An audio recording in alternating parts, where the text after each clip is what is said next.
আসসালামু আলাইকুম। পোয়া মাছ ভুনা আজকের রেসিপি। আমরা সাধারণত পোয়া মাছটা ভাজি বেশি খাই।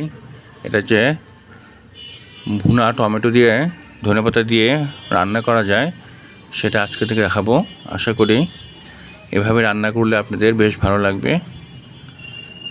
দেখেন মাছটা কত সুন্দর হয়েছে। আমি তো এর গন্ধে পাগল হয়ে যাচ্ছি। আশা করি আপনারাও সেটা পছন্দ করবেন।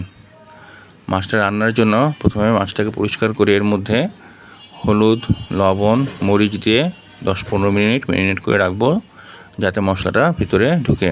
এরপর লোহার কড়াই একটু হিট করে নিব। হিট করে এর মধ্যে মাছগুলা কড়কড়া করে ভেজে নিব। মাছগুলা কড়কড়া ভাজি হয়ে গেলে একই তেলে পেঁয়াজ কুচি, মরিচ কুচি দিয়ে হালকা ভেজে এর মধ্যে রসুন বাটা, হলুদ মরিচের গুঁড়া দিয়ে কিছুক্ষণ মশলাটাকে কষাবো যাতে মশলার গন্ধটা দূর হয়ে যায়। এর মধ্যে একটা টমেটো কেটে দিলাম। টমেটো দিয়ে সেটাও কিছুক্ষণ কষাবো। অল্প কিছু ধনেপাতা দিয়ে পানি দিয়ে কষাবো। আমাদের মোটামুটি কষানো হয়ে গেলে এর মধ্যে ভেজে রাখা মাছগুলো দিয়ে দিব।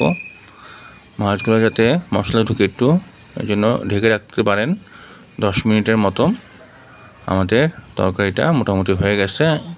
ধনেপাতা দিয়ে আমরা এটাকে পরিবেশন করব। ধন্যবাদ।